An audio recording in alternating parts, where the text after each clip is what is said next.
Kita ini dulu memberikan penghormatan kepada Sang Buddha ya dengan beranjali ya. Namo tassa bhagavato arahato samma sambuddhassa. Namo tassa bhagavato arahato samma sambuddhassa. Namo tassa bhagavato arahato samma sambuddhassa. Ya, saudara-saudari sekalian, sebagaimana yang telah disebutkan tadi oleh saudara Anton, bahwa pada malam ini kami akan berbincang-bincang bersama kalian kisah yang berhubungan dengan Dewa Datta. Mungkin ya cukup banyak di antara kalian yang sudah pernah mendengarkan kisah ini. Sebetulnya kisah yang berhubungan dengan Dewa Datta ini cukup panjang. Jadi mungkin ya ini akan sedikit melanggar garis yang sudah dibuat oleh moderator bahwa hanya 45 menit. Rasa-rasanya tidak cukup, tapi oke, ya akan kita usahakan. Ya, kita tahu bahwa Dewa Datta itu adalah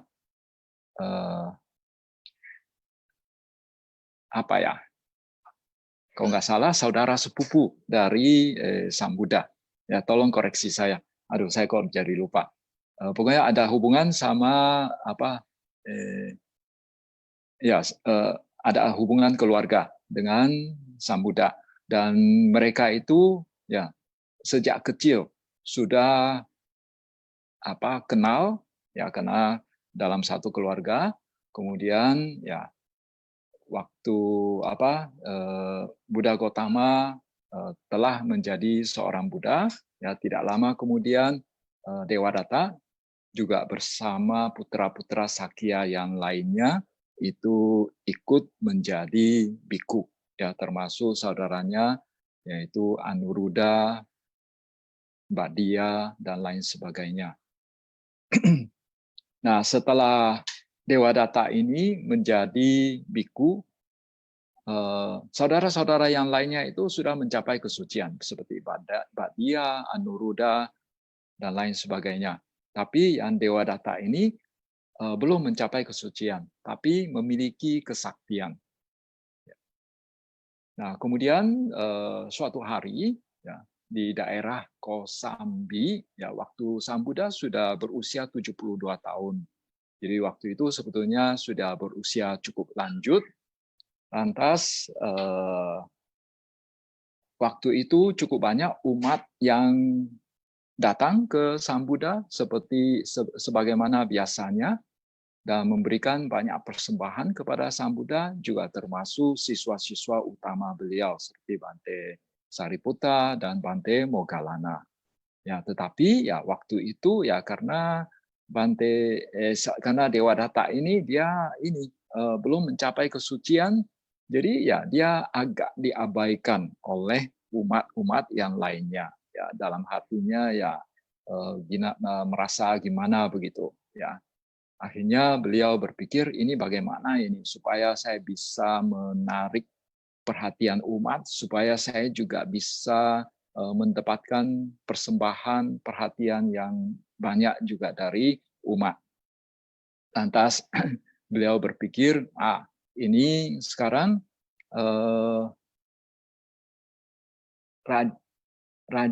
anak dari Raja Bimbisara yaitu Pangeran Ajatasattu masih muda. Ya, kalau misalnya saya bisa mempengaruhi dia, saya bisa mendekati dia, nanti ya melalui dia ya mungkin saya akan menjadi tenar, menjadi terkenal. Kemudian ya beliau mencoba mulai melakukan pendekatan ke Pangeran Ajatasattu. Jadi suatu hari ya ketika Pangeran sebelum itu ya bagaimana cara untuk ini menarik perhatian Pangeran Ajatasattu. Nah, suatu hari tiba-tiba beliau dari langit, ya, turun ke istana yang ditinggali oleh Pangeran Ajasatu. Kemudian di sekujur tubuhnya terlilit 7 ekor ular. Ya, ada yang di lengan, ada yang di leher, ada yang di badan dan lain sebagainya. Nah, begitu turun ke istana yang ditinggali oleh Pangeran Ajatasattu, lantas dia langsung duduk di pangkuan Pangeran Ajatasattu. Ada versi cerita lain bahwa Dewadatta ini tidak di pangkuan, tapi hanya duduk di hadapan Pangeran Ajatasattu. Nah, lantas itu tentu saja membuat Pangeran Ajatasattu itu sangat terkejut. Lantas bertanya, siapa Anda? Lantas Dewadatta mengatakan, saya adalah Biku Dewadatta. Lantas Pangeran Ajatasattu mengatakan, oh kalau Anda adalah Biku Dewadatta, ini berubahlah kembali ke wajah Anda sebelumnya. Karena waktu Dewadatta muncul di depan Pangeran Ajatasattu, itu dia muncul dalam wujud seorang remaja atau seorang lelaki muda begitu. Lantas akhirnya Biku Dewadatta dia ini kembali ke wujud dia semula, yaitu sebagai seorang biku. Kemudian tindakan Dewadatta ini lantas membuat Pangeran Ajatasattu sangat kagum sama kehebatan dari Dewadatta. Setelah itu ya mulailah Pangeran Ajatasattu setiap hari memberikan persembahan, ya persembahan entah jubah atau makanan dengan jumlah yang sangat banyak, ya karena dia kan sebagai seorang pangeran tentu saja memiliki sumber yang banyak, ya sehingga ya setiap hari beliau memberikan persembahan yang sangat banyak kepada Biku Dewadatta. Nah, lantas setelah mendapatkan hal ini, ya Dewadatta belum merasa puas. Jadi suatu hari ketika Sang Buddha sedang berada di Weruwana, ya waktu itu sedang banyak biku begitu mengelilingi Sang Buddha, mendengarkan Dhammadesana dari Sang Buddha. Lantas Dewadatta menghampiri Sang Buddha dan mengatakan bahwa Buddha, engkau ini sudah tua, ya sudah saatnya untuk mundur ya sebagai pemimpin sangga. Biarkanlah saya yang memimpin sangga. Jadi sejak Dewadatta mengucapkan kata-kata ini, ya memiliki niat jahat untuk menggantikan Sang Buddha sebagai pemimpin sangga inilah, maka langsung kesaktiannya itu hilang. Kemudian Sang Buddha mengatakan, ya tidak mungkin saya akan menjadikan Anda sebagai pemimpin sangga. Bahkan ya Sariputta dan Moggallana yang begitu hebat saja itu tidak akan saya jadikan sebagai kepala sangga. Ya, karena memang setelah itu kita lihat bahwa Sang Buddha tidak menunjuk seseorang sebagai pemimpin sangga. Jadi menjelang meninggalkan Bante Ananda ada menanyakan kepada Sang Buddha bahwa setelah Sang Tathagata meninggal nanti siapa yang menjadi kepala kami, yang menjadi pemimpin kami. Lantas Sang Buddha mengatakan Dhamma dan Vinaya lah yang akan menjadi pemimpin kalian. Jadi sebetulnya Sang Buddha tidak menunjuk siapa-siapa untuk sebagai pengganti beliau sebagai pemimpin sangga. Jadi oleh karena itu sampai sekarang seluruh dunia ya secara global begitu ya tidak ada yang namanya pemimpin tertinggi sangga, ya. Ya, mungkin dalam sebuah negara ya ada yang namanya pemimpin sangga, tapi yang secara seluruh dunia punya yang sebagai pemimpin seluruh biku di dunia itu tidak ada. Ya, tidak seperti yang di saudara kita yang dari umat Katolik ada paus yang sebagai pemimpin umat Katolik seluruh dunia. Di dalam agama Buddha tidak seperti itu, ya. Nah, ini sedikit melenceng, ya. Kembali lagi kita ke ini. Ya, jadi Sang Buddha mengatakan bahkan Bante Sariputta dan Moggallana saja tidak saya tunjuk sebagai pemimpin sangga, apalagi engkau. Ya, lantas ya kata-kata ini ya membuat Dewadatta merasa tersinggung. Ya, membuat Dewadatta tersinggung. Lantas ya dia menyimpan dendam terhadap Sang Buddha. Nah, setelah itu ya dia mulai menghasut Pangeran Ajatasattu.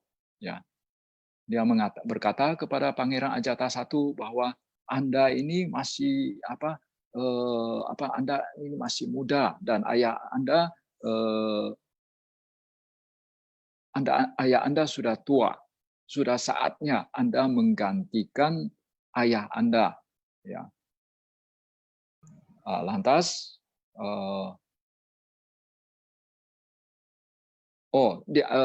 awalnya Dewadatta menghasut dulu. Jadi Dewadatta menghasut Pangeran Ajatasattu untuk menggantikan ayahnya. Kemudian ya caranya adalah dengan membunuh ayahnya. Jadi setelah mendengarkan hasutan ini, lantas Pangeran Ajatasattu suatu hari menyiapkan sebuah belati, lalu dia menyembunyikan belati tersebut di betis kakinya. Ya, kemudian dia masuk istana. Nah, ketika masuk istana, waktu itu ya karena mau membunuh ayahnya, jadi Pangeran Ajatasattu juga sangat tegang waktu itu. Jadi oleh penjaga istana pada saat itu melihat gelagat Pangeran Ajatasattu yang agak aneh, lantas mereka ini curiga. Lantas Pangeran Ajatasattu diperiksa, akhirnya ditemukan belati di kakinya. Lantas mereka menangkap Pangeran Ajatasattu. Lantas ya waktu itu ini ada beberapa pendapat bahwa Pangeran Ajatasattu Dewadatta, karena waktu itu memang orang-orang sudah tahu bahwa Pangeran Ajatasattu sudah dekat dengan Dewadatta. Ya. Lantas ya ada sebagian prajuritnya, prajurit dari Raja Bimbisara mengatakan, Pangeran Ajatasattu dan Dewadatta dan biku-biku yang lainnya dibunuh, atau ada yang menyatakan ketidaksetujuan mereka. Tapi akhirnya ketika berita ini sampai ke telinga Raja Bimbisara, ya Raja Bimbisara tidak melakukan tindakan apa-apa terhadap Dewadatta maupun Pangeran Ajatasattu. Dan lantas Raja Bimbisara memanggil Pangeran Ajatasattu, bertanya kepada pangeran tersebut, bertanya kepada anaknya, mengapa Anda ingin membunuh saya? Lantas Pangeran Ajatasattu mengatakan, karena saya ingin naik menjadi raja. Saya ingin menggantikan Anda sebagai raja di di kerajaan Magadha. Ya, karena kita tahu bahwa raja kerajaan Magadha itu adalah Raja Bimbisara. Sedangkan raja dari kerajaan Kosala itu adalah Raja Pasenadi. Ya. Jadi mendengar kata-kata ini, lantas Raja Bimbisara yang sebetulnya sangat sayang pada anaknya mengatakan bahwa kalau Anda ingin menggantikan saya, kalau begitu saya akan turun tahta dan saya akan angkat menjadi seorang raja. Akhirnya diangkatlah Pangeran Ajatasattu sebagai raja kerajaan Bimbisara. Setelah menjadi raja, lantas Dewadatta melihat, wah ini berhasil nih terjadi penggantian raja oleh siasatnya. Akhirnya dia berpikir, wah ini saya akan menggunakan cara yang sama juga untuk menggantikan Sang Buddha. Kemudian juga karena masih dendam dengan kata-kata Sang Buddha, lantas suatu hari dia berkata kepada Raja Ajatasattu bahwa tolong siapkan sejumlah orang, satu orang pergi menghadap ke Sang Buddha, kemudian membunuh, satu orang diutus untuk pergi membunuh Sang Buddha di suatu tempat, karena Dewadatta tahu Sang Buddha sedang berada di tempat itu. Lantas juga dikatakan bahwa kemudian tak jauh dari tempat itu suruh 2 orang lagi tunggu di suatu tempat. Nah, nanti kalau misalnya orang yang membunuh ada orang lewat tempat itu, orang tersebut dibunuh. Ya. Kemudian siapkan lagi 4 orang di suatu tempat lagi tidak jauh dari sana. Lalu kalau ada 2 orang lewat, nanti suruh keempat orang tersebut membunuh kedua orang tersebut. Kemudian siapkan lagi 8 orang tak jauh, lalu siapkan lagi 16 orang di tempat yang lain. Nah, begitu seterusnya. Ya, tujuannya itu supaya nanti tidak ketahuan siapa sebetulnya yang menyuruh membunuh Sang Buddha. Ya, ini memang akal ini sangat licik. Ya, jadi akhirnya ya disiapkanlah orang-orang dari Raja Ajatasattu untuk persiapan membunuh Sang Buddha. Jadi datanglah orang pertama menghadap ke Sang Buddha, menemui Sang Buddha, lalu ingin membunuh Sang Buddha. Tapi begitu melihat Sang Buddha, oleh bagaimanapun juga seorang Buddha itu memiliki karisma tersendiri, ya, sehingga begitu melihat Sang Buddha, orang yang awalnya datang untuk membunuh beliau itu menjadi hatinya itu tidak mempunyai niat untuk membunuh beliau.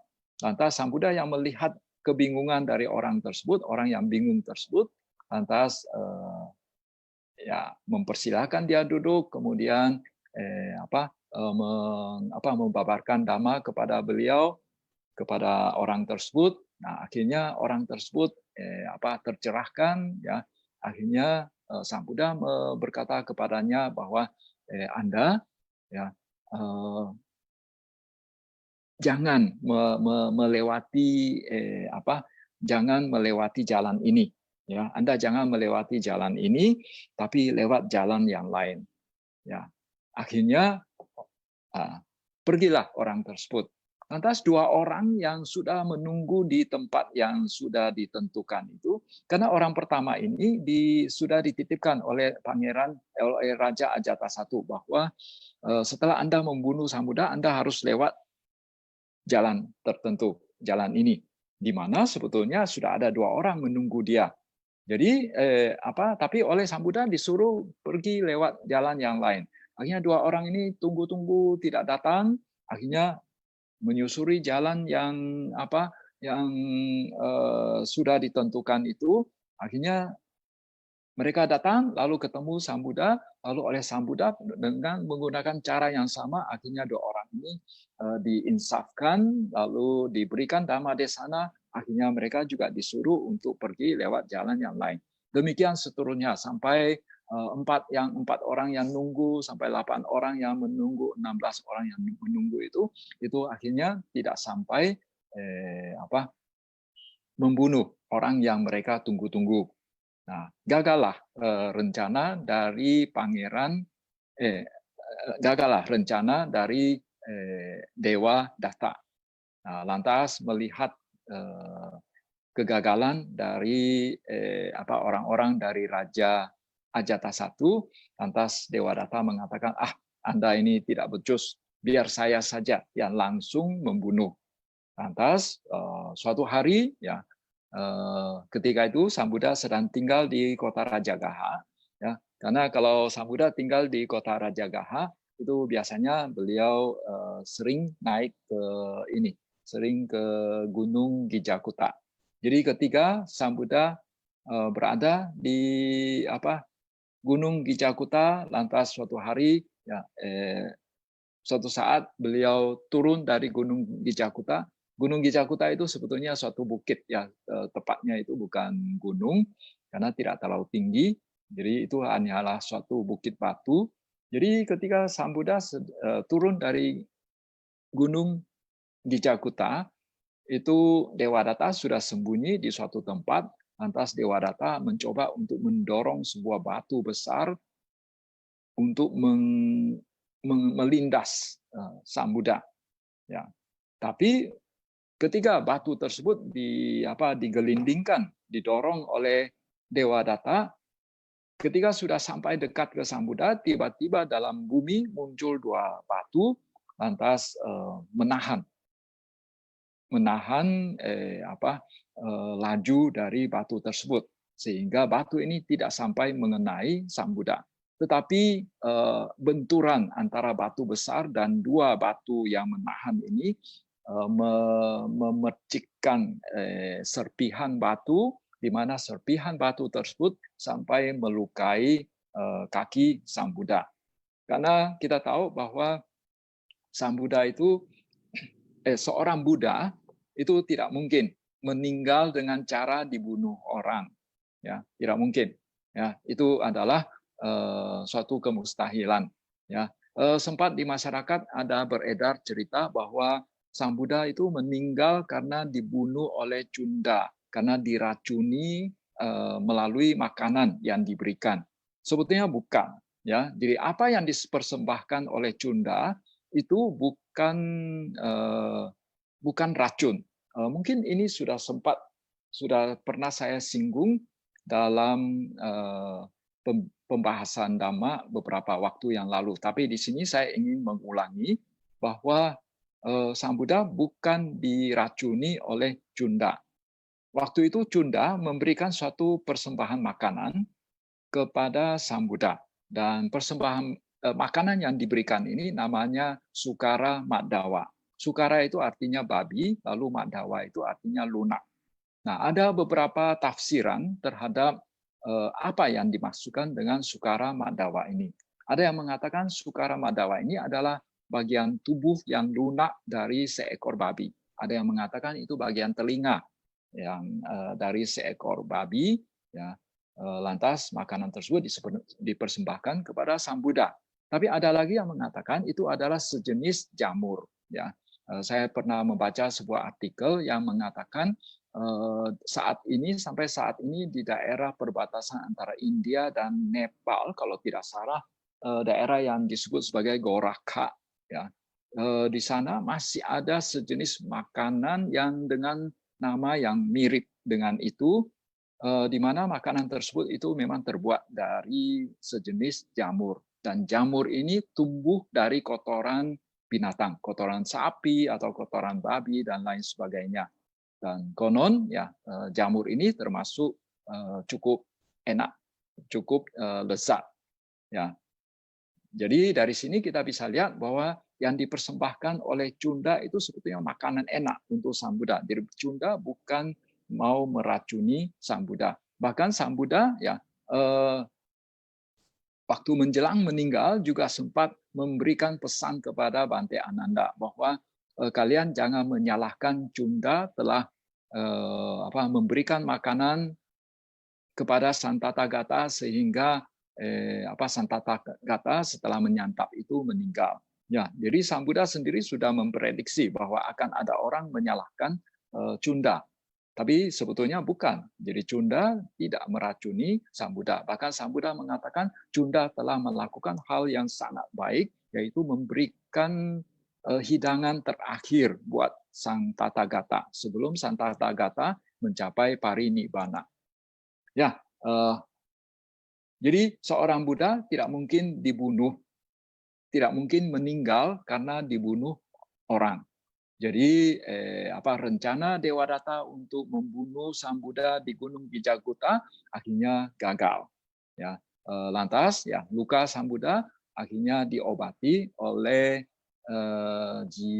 Jiwaka, oleh dokter di zaman itu, oleh seorang tabib yang sangat terkenal di kota Rajagaha, yaitu tabib Jiwaka. Nah, gagal lagi rencana Dewadatta.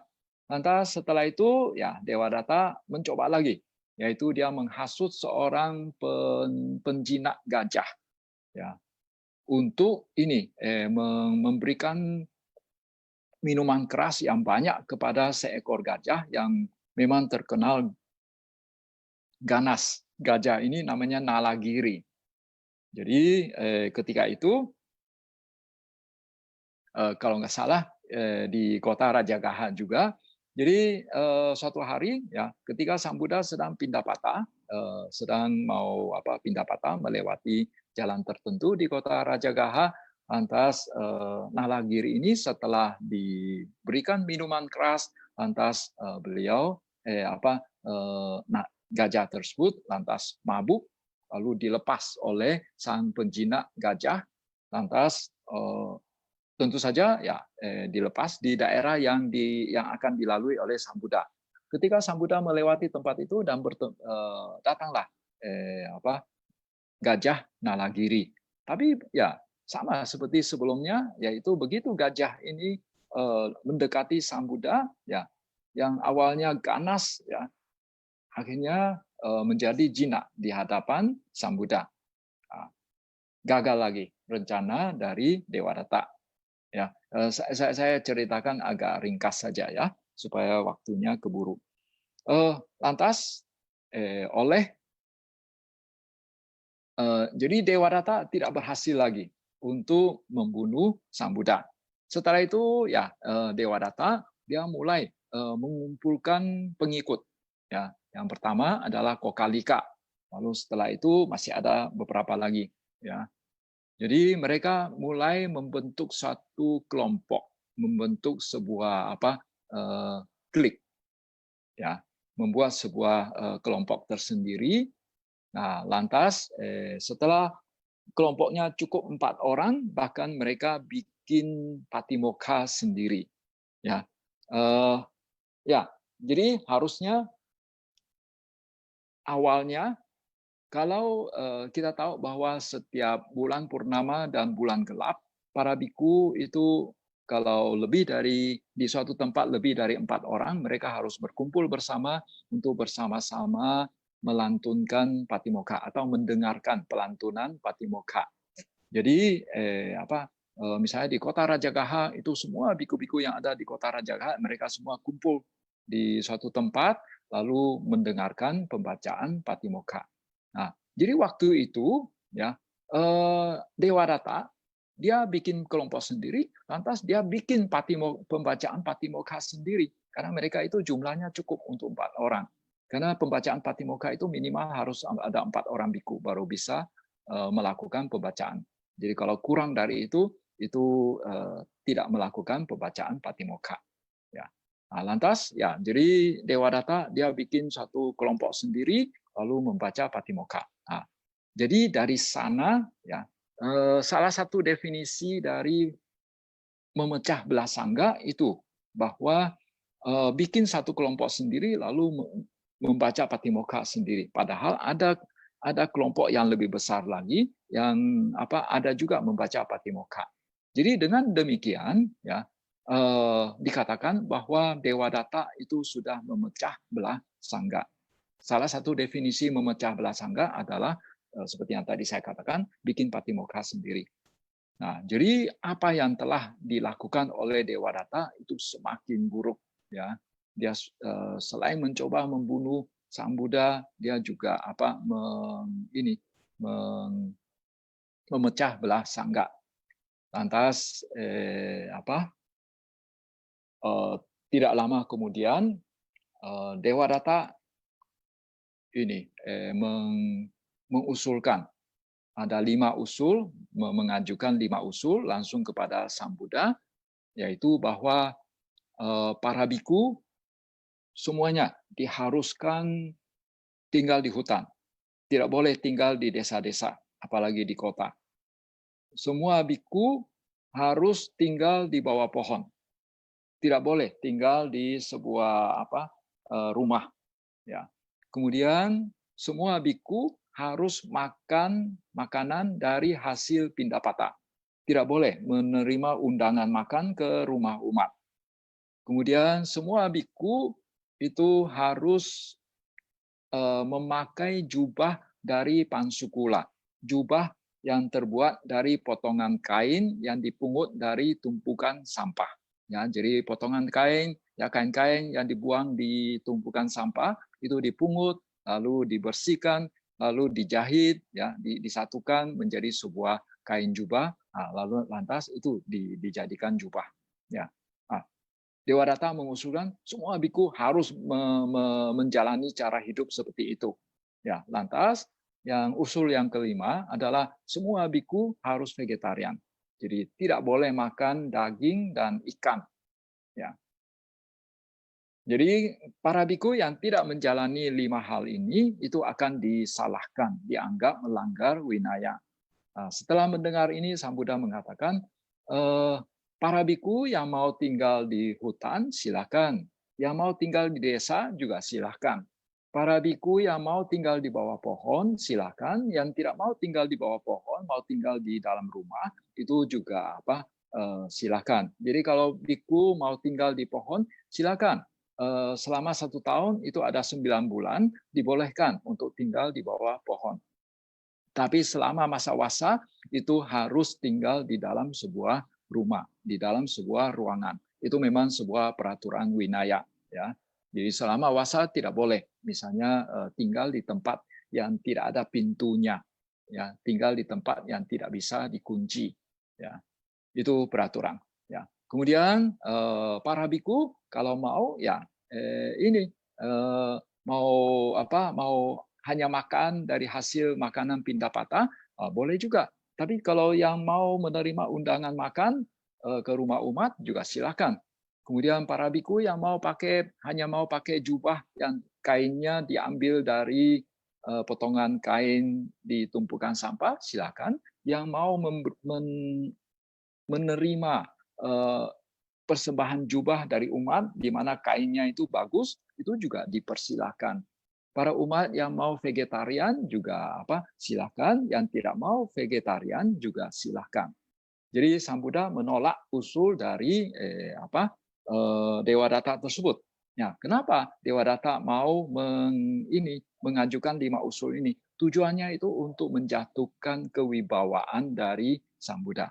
Jadi setelah Sang Buddha menolak ini, lantas Dewa Data itu menyebarluaskan berita ke masyarakat bahwa ini loh, saya ada mengusulkan hal ini kepada Sang Buddha.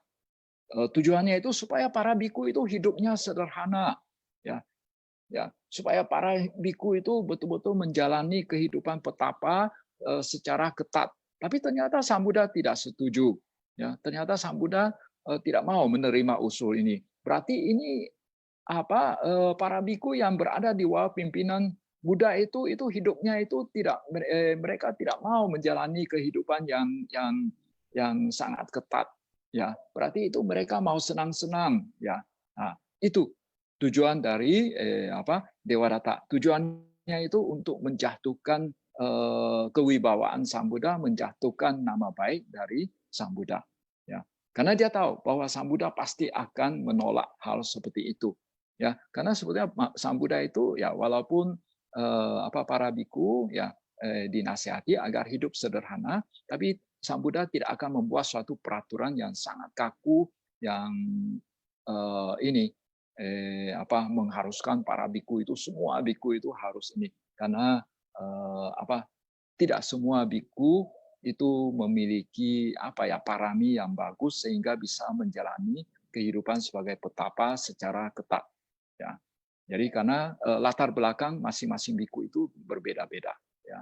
Jadi Dewa Data tahu bahwa Sang Buddha pasti akan menolak usul yang ekstrim ini. Karena Sang Buddha ini seorang yang sebetulnya cukup moderat. Ya. Nah, lantas, ya setelah itu suatu hari ya setelah mendapatkan sejumlah pengikut, lantas Dewadatta ingin memperbesar lagi kelompoknya. Jadi suatu hari ya mereka ini merekrut lagi 500 biku muda atau biku yang baru. Dan ya ketika itu sebetulnya Dewadatta sudah mulai sakit-sakitan ya. Lantas suatu hari ya Dewadatta sedang memberikan ceramah kepada 500 biku tersebut. Dan ketika itu Sang Buddha juga ada mengutus Bante Sariputta dan Bante Moggallana untuk memberi nasihat kepada Dewadatta agar jangan bertindak lebih jauh lagi, ya, jangan memecah belah sangga. Karena ya mungkin Sang Buddha juga mendengar bahwa Dewadatta sudah mulai merekrut banyak biku, ratusan biku baru itu masuk dalam kelompok beliau. Lantas ya datanglah Bante Sariputta dan Bante Moggallana ke tempat Dewadatta.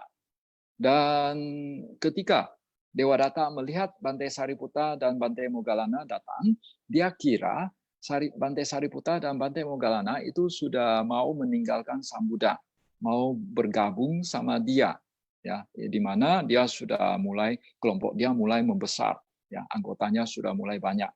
Nah, jadi waktu itu dia tidak tanya apa-apa, begitu melihat mereka datang langsung karena dia merasa capek, akhirnya dia minta Bante Sariputta dan Bante Moggallana untuk menggantikan beliau memberikan ceramah kepada biku-biku muda tersebut. Lantas Dewadatta dia pergi ke satu tempat tidak jauh dari itu, lantas istirahat di sana. Nah, ketika Dewadatta sedang istirahat, Bante Sariputta dan Bante Moggallana memberikan ceramah kepada biku-biku muda ini, lantas memberikan nasihat kepada mereka agar meninggalkan Dewadatta.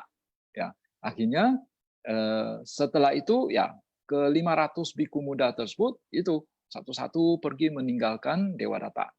Setelah itu ya Dewadatta diberitahu tentang hal ini, Dewadatta sangat marah ya sampai muntah darah ya. Jadi waktu itu konon ya sebetulnya sebelumnya itu Kokalika sudah memperingati Dewadatta agar jangan kasih Sariputta dan Moggallana untuk memberikan ceramah kepada ke-500 biku tersebut, tapi Dewadatta tidak dengar.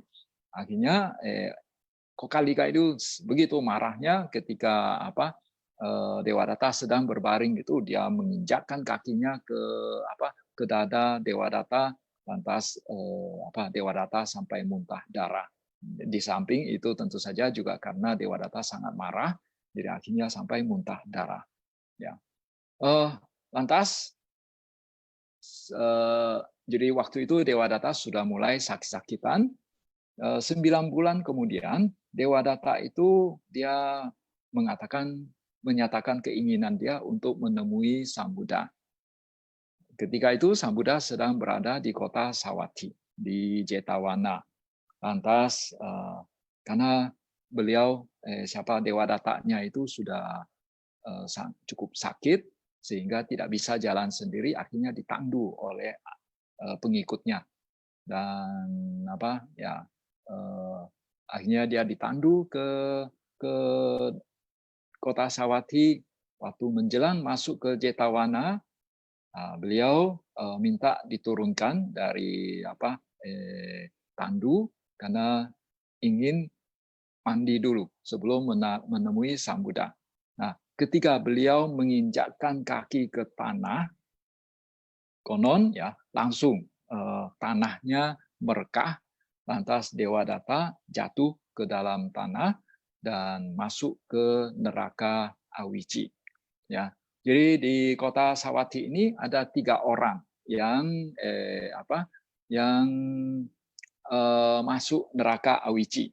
Ya, satu Dewadatta, satu lagi kalau tidak salah Cinca. Ya, satu lagi saya lupa. Jadi waktu seorang musafir dari Tiongkok yang namanya Xian Zhang, pergi ke India mengunjungi kota Savatthi pada abad ke-7, ya, itu beliau menceritakan bahwa saat itu, ya, penduduk di kota Savatthi memberitahu dia bahwa di kota Savatthi ada 3 lubang besar di mana saat itu menjadi sebuah kolam, ya, dan 3 kolam ini adalah tempat di mana ketiga orang ini, yaitu Dewadatta, Cinca, dan satu lagi itu masuk neraka. Ya, tapi saat ini kalau kita berkunjung ke India, sepertinya sudah sulit untuk menemukan kolam ini lagi. Ya, ya, jadi itu akhir dari kisah Dewadatta. Nah, sekarang kita ke ini, mengapa? Jadi sebetulnya, ya, mengapa Dewadatta itu begitu tidak senang dengan Sang Buddha, dan menurut pengetahuan hukum karma, ya, kita tahu bahwa tentu saja itu ada sebabnya, ya, tentu saja ada sebabnya. Dan kalau kita telusuri ke kelahiran lampau, itu memang sudah sering terjadi di mana Dewadatta itu sering mencoba untuk mencelakai Sang Buddha. Dan kalau kita telusuri yang cukup yang cukup awal ceritanya, ya, jadi konon waktu itu Dewadatta dan Buddha Gautama, waktu itu Buddha Gautama belum menjadi seorang bodhisatta, ya, masih menjadi seorang biasa. Jadi mereka 2 bersaudara. Lalu memang waktu itu, ya, Buddha Gautama yang hidup sebagai petani itu memiliki niat untuk menguasai harta keluarga. Ya, tentu saja beliau kan belum bodhisatta, masih jauh dari bodhisatta. Tentu saja masih sebagai seorang awam, ya, seorang putujana. Jadi dia ingin menguasai harta keluarga, akhirnya dia mencoba untuk membunuh saudaranya, yaitu Dewadatta, dengan menghantamkan batu ke kepala Dewadatta. Mulai saat itu timbul dendam dari Dewadatta. Dan kita bisa lihat dalam kelahiran selanjutnya, ya, ada sejumlah peristiwa di mana Dewadatta membalas kembali dengan menghantamkan batu ke kepala Sang Bodhisatta yang kelak menjadi Buddha Gautama. Ya, itu konon itu adalah cerita asal mula dendam Dewadatta terhadap Sang Buddha. Kemudian, ya, dalam perjalanan ini banyak kelahiran, ya, Dewadatta itu sering bertemu dengan Buddha Gautama. Misalnya, salah satunya itu ketika ini Dewadatta dan Buddha Gautama dua-duanya hidup sebagai penjual barang tembikar, ya, penjual barang tembikar. Dan waktu itu, ya, Buddha Gautama sudah menjadi seorang bodhisatta. Jadi suatu saat Dewadatta dia sedang mencoba untuk menjajakan barang dagangannya, yaitu barang tembikar, ke satu desa. Nah, di desa ini tinggal seorang nenek sama seorang cucu perempuannya. Ya, mereka ini miskin, tapi sebetulnya mereka itu sebelumnya itu ada dari keluarga kaya. Lantas suatu hari sang cucu, ya, masih kecil, merengek-rengek ke neneknya, minta supaya dibelikan anting-anting. Tapi ya karena mereka miskin, ya, jadi awalnya sang nenek itu menolak. Ya, kami nggak punya uang untuk membeli anting-anting. Ya, tapi karena sang cucu merengek terus, akhirnya sang nenek ya cari-cari, lihat-lihat di sekitar. Oh, rupanya ada satu cangkir, ya, satu cangkir tua yang yang tergeletak di pojok rumah. Kemudian terbungkus oleh lumpur, ya, banyak kotoran di sekitar cangkir tersebut. Lantas dia mengatakan mungkin kalau cangkir ini dijual, ya, bisa menghasilkan sejumlah uang, kemudian bisa membeli sepasang anting-anting. Lantas suatu hari ketika Dewadatta sedang menjajakan barang tembikar ke tempat tersebut, ke rumah sang nenek. Lantas sang nenek menawarkan cangkir ini. Nah, Dewa Data yang sudah memiliki banyak pengalaman, dia mencoba untuk menggores cangkir tersebut. Wah, rupanya dia menemukan bahwa cangkir ini sebetulnya terbuat dari emas. Ya, cuma ya nenek ini tidak menyadari hal itu, tidak tahu tentang hal itu. Dan memang seperti dikatakan tadi bahwa keluarga ini sebelumnya itu sebetulnya orang kaya. Jadi ini masih ada sisa-sisa kekayaannya, yaitu sebuah cangkir emas, tapi tidak disadari oleh sang nenek. Nah, akhirnya Dewa Data ketika ditanya, wah, Dewa Data yang ini sebagai seorang pedagang yang lihai, lantas dia ini mencoba untuk menekan harga. Jadi dia mengatakan, ini barang yang tidak ada harganya, ya, tidak ada harganya. Harganya hanya segitu. Dia menekan, dia memberikan harga yang sangat rendah, tapi si nenek tidak mau. Si nenek tidak mau karena dengan harga segitu itu dia tidak bisa membeli sepasang anting-anting. Akhirnya ya pergilah pergilah Dewa Data. Dia pura-pura tidak mau. Ya, dia berencana setelah dia pergi tidak lama kemudian dia akan kembali lagi. Ya, siapa tahu nenek itu bersedia menerima harga yang diajukan oleh dia. Nah, waktu Dewa Data pergi, ya datanglah Sang Bodhisatta ya, yang kelak menjadi Buddha Gautama. Sang Bodhisatta datang, lalu dengan pengalaman dia lalu lihat lagi cangkir ini, wah rupanya ini dari emas, ya. Lantas dia memberikan harga yang cukup tinggi. Di samping itu dia juga dia merasa jadi semua uang yang dia miliki itu dia berikan ke nenek itu. Kemudian di samping itu dia merasa ini juga tidak sebanding dengan harga cangkir emas tersebut. Semua barang tembikar yang dia bawa itu semua juga dikasihkan ke nenek tersebut. Tapi dia minta sejumlah uang receh sebagai biaya perjalanan pulang dia karena dia mau naik perahu. Atas udah dia membeli, ya, dia membawa cangkir emas tersebut. Sang nenek juga mendapatkan uang yang banyak, ya. Dia sangat gembira. Lantas pergilah sang Bodhisatta. Nah, tidak lama kemudian Dewa Data kembali. Nah, dia berkembali, dia tanya ke sang nenek, mana cangkirnya? Mau tidak? Lalu sang nenek mengatakan, udah saya sudah jual ke orang lain. Oh, siapa? Akhirnya, wah, Dewa Data itu marah sekali. Dia mencoba untuk mengejar sang Bodhisatta. Tapi ternyata Bodhisatta sudah naik perahu untuk menyeberang sungai, ya. Dan waktu itu ya hanya ada satu perahu di sana, sehingga ya Dewa Data tertinggal di pantai sebelah dari sungai itu. Jadi dia tidak bisa mengejar sang Bodhisatta. Wah, dia marah sekali, ya. Dia marah sekali, akhirnya dia muntah darah. Jadi muntah darahnya Dewa Data ini bukan hanya terjadi pada saat zaman Siddhartha Gautama hidup saja. Tapi dalam kelahiran sebelumnya itu sudah pernah juga mengalami muntah darah gara-gara perseteruan beliau dengan Sang Buddha. Nah, itu satu kisah. Kemudian kisah yang terakhir, ya, mungkin ini waktunya sudah dekat, ya. Oh, malah sudah lebih, ya. Tolong moderator kasih saya waktu sebentar lagi. Ya, kisah yang terakhir itu disebut Mahakapi Jataka, ya, atau Kapi Jataka. Ini tentang cerita seekor monyet, ya. Jadi kita tahu bahwa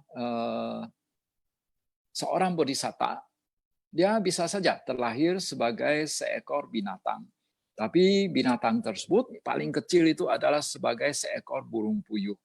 Ya, tidak mungkin sang bodhisatta terlahir sebagai semut atau sebagai seekor kumbang begitu, tidak. Ya, karena parami seorang bodhisatta itu cukup kuat, cukup besar sehingga tidak mungkin bisa terlahir sebagai binatang dengan tubuh yang sangat kecil. Jadi waktu itu sang bodhisatta terlahir sebagai seekor monyet. Kemudian ya pada saat yang bersamaan hidup seorang petani atau penggembala sapi, ya penggembala sapi. Nah, penggembala sapi ini adalah Dewadatta. Jadi suatu hari penggembala sapi ini dia menggembalakan sapinya, lalu dia istirahat di bawah satu pohon. Ternyata sapinya itu ini dia tidak jaga dengan baik, mungkin dilepas begitu saja sehingga sapi ini hilang, ya entah pergi kemana. Dan dekat dari tempat dia menggembalakan sapinya ini itu ada sebuah hutan. Ada sebuah hutan, lantas dia masuklah ke dalam hutan tersebut untuk mencari sapinya. Nah, ketika masuk ke dalam hutan, rupanya dia tersesat. Karena hutan ini mungkin cukup lebat, cukup luas, sehingga dia tersesat di dalam hutan ini, tersesat, lapar, ya. Lantas dia melihat, oh ini ada di atas sebuah pohon besar itu ada banyak buah-buahan. Nah, dia mencoba untuk memanjat pohon tersebut untuk mendapatkan buah-buahannya. Nah, ketika memanjat tidak hati-hati, lantas dia jatuh dari pohon itu dan kebetulan di bawah pohon ada satu lubang besar yang cukup dalam. Nah, dia jatuh ke dalam lubang tersebut. Wah, rupanya lubang ini cukup dalam, ya. Dia belum mendapatkan buahnya, dia sudah jatuh dari pohon, lalu masuk lagi ke dalam lubang yang dalam, dia tidak bisa keluar. Nah, kebetulan waktu itu sang monyet, ya, kebetulan ya monyet ini dia badannya cukup besar, ya, cukup besar. Ya, monyet ada yang badannya kecil, ada yang badannya cukup besar. Apalagi ini monyet istimewa adalah bodhisatta, seorang bodhisatta. Jadi badannya cukup besar. Jadi dia melihat peristiwa ini. Wah, dia timbul rasa kasihan terhadap orang tersebut. Ya, seorang bodhisatta memiliki metta karuna, ya. Jadi dia mencoba untuk menolong orang tersebut keluar dari lubang. Ya, bagaimanapun juga ya namanya monyet, tentu saja dalam hal panjat memanjat itu cukup pandai. Jadi sebelum dia mencoba untuk menolong orang tersebut, monyet ini dia melakukan eksperimen dulu. Ya, dia mencoba untuk mengangkat batu dari bawah, lalu diangkut, dipikul sampai ke atas lubang. Nah, dia merasa sudah cukup yakin bisa memikul orang tersebut. Akhirnya orang tersebut ya dia mencoba untuk memikul lalu naik ke lubang. Akhirnya keluar dari lubang tersebut. Ketika sudah sampai di atas, ya monyet pun ini sudah ngos-ngosan, ya sudah sangat lelah. Lantas orang ini pun mengalami kelaparan hebat, ya lapar sampai lemas. Jadi keduanya itu ya terduduk lemas di dekat lubang itu. Ya, lantas waktu itu sang monyet dia terlelap, ya karena begitu lelahnya sehingga dia terlelap. Lantas orang ini, ya sang penggembala sapi, dia waktu itu merasa sangat lapar. Lantas dia pikir, wah ini saya sekarang tidak kuat lagi untuk mencari makanan. Tapi di samping saya ada seekor monyet. Udah, saya bunuh monyet ini saja untuk mendapatkan dagingnya, nanti saya makan dagingnya. Lantas ya dia lihat di samping dia ada satu batu besar. Akhirnya dia mengambil batu besar tersebut, dia mencoba untuk menghantamkan batu besar ini ke kepala sang monyet. Dan rupanya, walaupun sang monyet sedang tidur, tapi masih memiliki sejumlah kewaspadaan juga. Sehingga ya hantaman dari sang penggembala sapi ini ya hanya melukai kepala sang monyet, tapi tidak sampai mematikannya. Lantas monyet ini langsung loncat, ya, tapi kepalanya sudah terluka, mengucurkan darah. Dia loncat lalu menjauhi penggembala sapi tersebut. Tapi dia masih merasa kasihan terhadap orang tersebut. Lantas dia memberikan kode kepada orang tersebut agar mengikuti dia. Jadi monyet ini karena dia tidak berani lagi dekat-dekat sama orang tersebut, jadi dia loncat dari satu pohon ke pohon yang lain sambil meneteskan darah.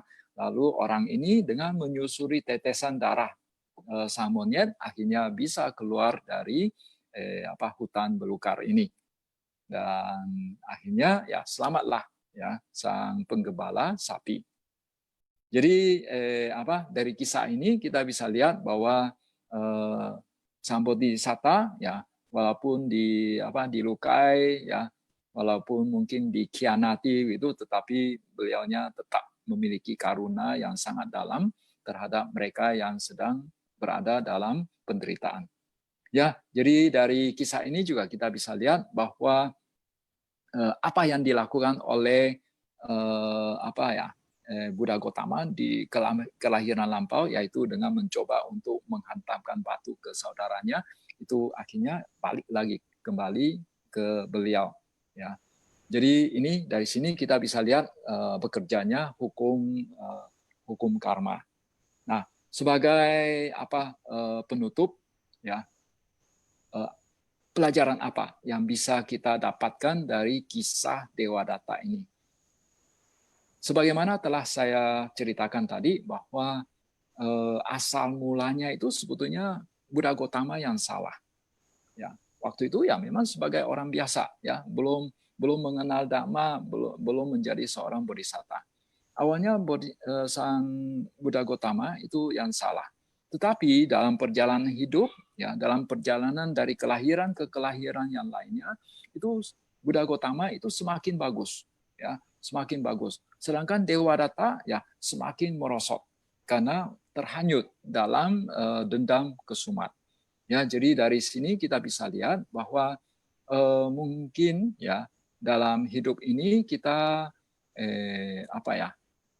kita bisa mengalami sejumlah hal yang tidak menyenangkan. Kalau misalnya hal-hal yang tidak menyenangkan ini yang menimbulkan dendam atau kebencian dalam diri kita, kalau kita ini bawa terus, ya kita pendam terus, maka itu hanya akan merugikan diri kita sendiri. Ya, hanya akan merugikan diri kita sendiri. Sebaliknya, ya, kalau kita melepaskan segala dendam, kita mencoba untuk berusaha semakin baik untuk melepaskan kotoran batin, nanti ya kelahiran kita itu akan menuntun kita itu menjadi makhluk yang semakin baik. Ya, salah satu contohnya ya seperti Buddha Gautama itu. Ya, jadi itu yang dapat kami sampaikan pada kesempatan ini, bahwa ya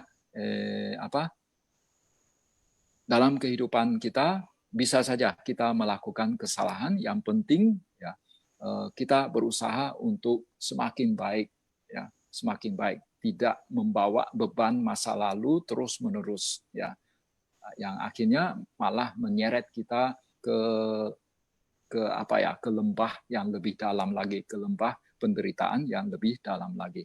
Ya, itulah yang dapat kami sampaikan pada malam ini, pada kesempatan ini. Saya kembalikan ke moderator. Ya, silakan, Saudara Anton.